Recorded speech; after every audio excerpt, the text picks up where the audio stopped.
Fala galera, Foot Channel na área, o seu canal de entretenimento sobre o futebol mundial. Hoje estamos aqui para falar de mais um clube da nossa série da MLS. Hoje falaremos do Vancouver Whitecaps. É isso mesmo galera, o Vancouver Whitecaps, mais um clube canadense que participa da MLS. O Vancouver Whitecaps é o clube canadense que fica localizado na cidade de Vancouver, na Colômbia Britânica, e ele disputa a MLS. Aí vem a pergunta: como um clube canadense disputa a MLS? Afinal, a MLS se trata dos clubes de futebol dos Estados Unidos, certo? A gente vai entender isso, pessoal, se baseando no próprio Whitecaps, que foi fundado no dia 26 de julho de 1986. O clube tem 29 anos, pessoal. Mas aí vem a pergunta: como assim? O clube tem 29 anos e a MLS foi fundada em 93, vai fazer ainda 22 anos. Então, o que acontece? Vamos contar um pouquinho aqui brevemente a história do Vancouver lá no começo. Primeiramente, pessoal, o time se chamava Vancouver 86ers, ou Vancouver 86, né? Como vocês preferirem. Em 1986 foi fundada uma equipe de futebol profissional na cidade de Vancouver, né? O 86ers, o Vancouver 86ers. Ele foi fundado com esse nome para homenagear a fundação da cidade de Vancouver, que aconteceu em 1886. E aí vamos fazer um breve resumo do que aconteceu nesse tempo desde a fundação aí do clube em 1986. Começou a disputar a Canadian Soccer League, a CSL.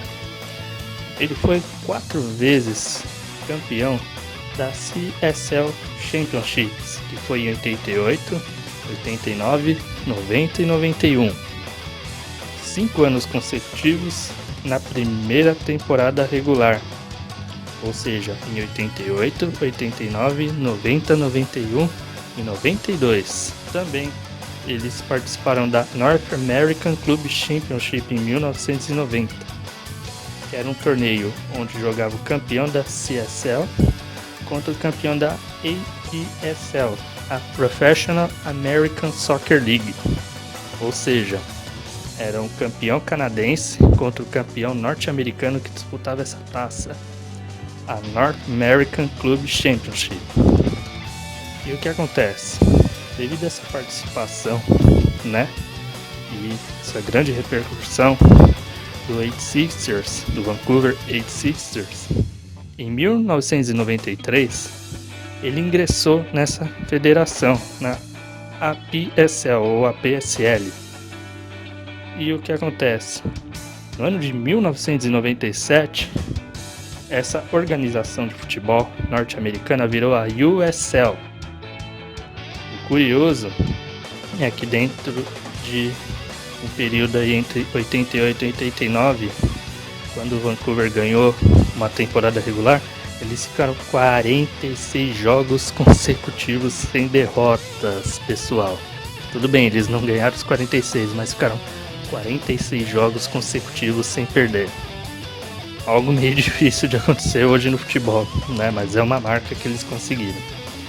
E o que acontece? Eles ingressaram, né, na PSL, só que em 97 essa organização virou a USL. E aí, o que acontece?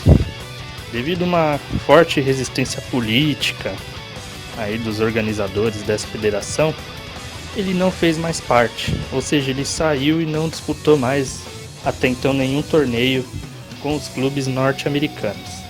Tudo bem, essa é a história do Vancouver 86ers. Em seguida, vem a história do Vancouver Whitecaps, que é o clube aí, né, que estamos falando.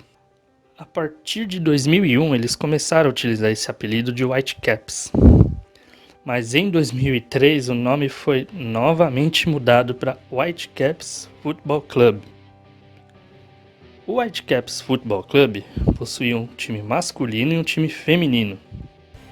E o legal é que em 2006 o Whitecaps venceu 2 torneios inéditos.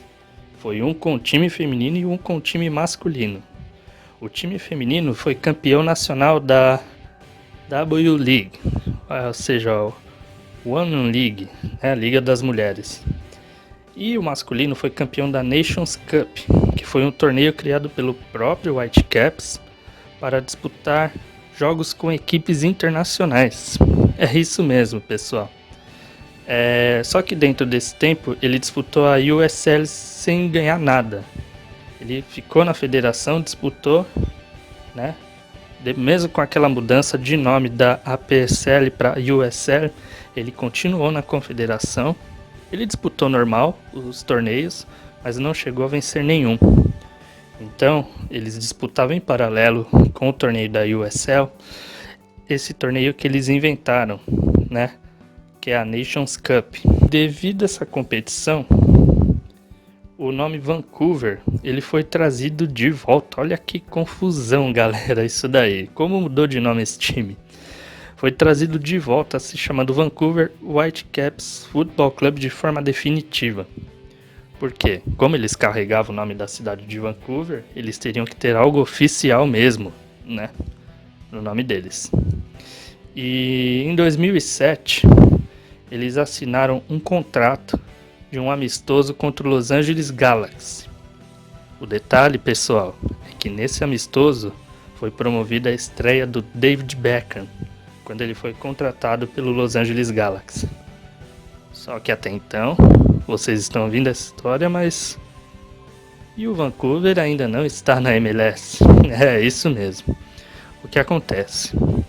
Em novembro de 2009, o Whitecaps, junto com algumas outras equipes, eles tinham anunciado uma intenção de deixar a USL e tornarem-se cofundadores da NASL, a North American Soccer League, que começou em 2010. Para vocês terem uma ideia, uma pequena estrutura de como funcionam essas ligas, certo? Existe aí a federação principal, né, de futebol dos Estados Unidos, isso em separado da MLS, certo, pessoal? Seria já a federação um pouco mais antiga. Ela aborda aí times semiprofissionais, times amadores e também times universitários. Então temos a estrutura a USSF e logo abaixo temos aí junto a USL e a NASL, que foi criada pelo Whitecaps e por esses outros clubes. Tá uma confusão, né, galera? Mas para vocês verem como foi um pouquinho complicado a história do Vancouver Whitecaps. Aí sim vem a parte que o Whitecaps passa a fazer parte da MLS. No dia 24 de julho de 2008, a própria MLS havia anunciado que estava em busca de 2 novas franquias de expansão para a temporada de 2011. No dia seguinte, pessoal, no dia 25 de julho mesmo, o Whitecaps já anunciou oficialmente que estava buscando uma dessas 2 franquias anunciadas. E eles também apresentaram uma oferta oficial para a MLS no dia 15 de outubro de 2008, no mesmo ano, junto com mais 6 cidades que estavam disputando aí essa franquia. E então, no dia 21 de novembro de 2008, os representantes do Whitecaps se reuniram com funcionários da MLS, no caso aí da organização, para passar por cima da própria oferta que eles tinham feito. Ou seja, eles meio que ligaram pro pessoal da MLS, mais ou menos assim: "Ô MLS, sabe aquele valor que eu te ofereci? Não, eu posso te dar mais dinheiro." Foi mais ou menos isso. E na época, essa primeira oferta do Vancouver já era considerada muito boa, né? Não tenho aqui agora para mostrar para vocês números, mas de fato, pelo que parece, foi uma oferta muito boa, uma oferta generosa, como costumamos falar. E então, no dia 7 de dezembro de 2008, o presidente da MLS com os representantes foram a Vancouver em uma turnê no BC Place Stadium para conhecer os projetos do Whitecaps, né? Que já tinham as conclusões programadas para uma eventual estreia na temporada de 2011 na MLS, ou seja, 2 anos depois. E aí, depois de toda essa correria, todos esses acontecimentos, vitória, galera! Finalmente aí o Vancouver Whitecaps é nomeado como uma cidade de expansão da MLS no dia 18 de março de 2009. Galera, que sufoco pro Vancouver Whitecaps fazer parte da MLS, não é mesmo? E desde então, ele foi anunciado, né? E estreou na MLS e hoje disputa, né? O principal torneio de futebol dos Estados Unidos. Vamos falar um pouquinho agora do estádio aí do Whitecaps, que é o BC Place Stadium, capacidade para 21.500 lugares. Realmente é um estádio muito legal, né, pessoal, da gente olhar a estrutura dele, né? Ele é um pouquinho padrão de arena, né, que estão fazendo hoje aqui no Brasil. Mas realmente o estádio é muito bonito, diferente do que a gente está habituado a ver, até mesmo na própria Europa. Esse é o uniforme do Whitecaps, uma camisa branca, né, com os detalhes. Muito bonitas essas camisas, pessoal. Quem vê de perto, eu já tive a oportunidade de ver de perto uma camisa. Os efeitos que ela tem, quem olha de longe fala é branca, não. Mas ela tem uns efeitos bem bonitos, tal como a camisa azul também, que é do segundo uniforme. E lógico que o Whitecaps tem aí os ídolos. A gente nomeia aqui no nosso vídeo 3 ídolos principais do Vancouver Whitecaps, que é o Camilo Sanvezzo. Como sempre, pessoal, se estiver errada a pronúncia, por favor, deixem nos comentários a pronúncia correta. O Camilo Sanvezzo foi artilheiro da MLS na temporada de 2013, marcando 22 gols. Essa mesma marca que o Camilo Sanvezzo alcançou, 22 gols, deu também, não só a ele, né, o título aí de artilheiro da temporada 2013, como também fez pela primeira vez uma equipe do Canadá ter um artilheiro na MLS. É isso mesmo, pessoal. Muito legal aí, né, essa não é quebra de recorde, né, é alcançar aí uma nova marca. Temos também o argentino Mauro Rosales, bastante conhecido aí também por ter atuado em alguns clubes da América do Sul. E também temos aí o Robert Earnshaw. Earnshaw, para quem não lembra, atuou um bom tempo no West Bromwich da Inglaterra. E também ele jogou aí por um tempo no Vancouver Whitecaps. Pessoal, é isso, é uma breve história do Whitecaps, né? É uma equipe que está em busca aí de mais triunfos na MLS.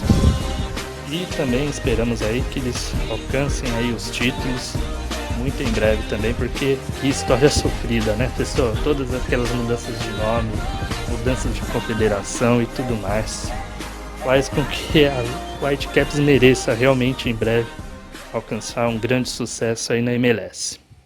Então é isso, galera. Vamos ficando por aqui. Dúvidas, sugestões, críticas construtivas, fiquem à vontade aí para opinar, né, no nosso canal, aí no vídeo também, deixem os comentários, se possível aquele like bacana para incentivar o nosso trabalho. E é isso aí, pessoal. Se quiserem também opinem no próximo clube da MLS que vocês queiram ver, lembrando, se uma pessoa só votar, colocar o nome de um clube, esse clube vai ser o próximo vídeo aqui no Foot Channel. E é isso aí, pessoal. Em nome da equipe Foot Channel, muito obrigado por assistir mais um vídeo de nossa temporada. E é isso aí. Um grande abraço.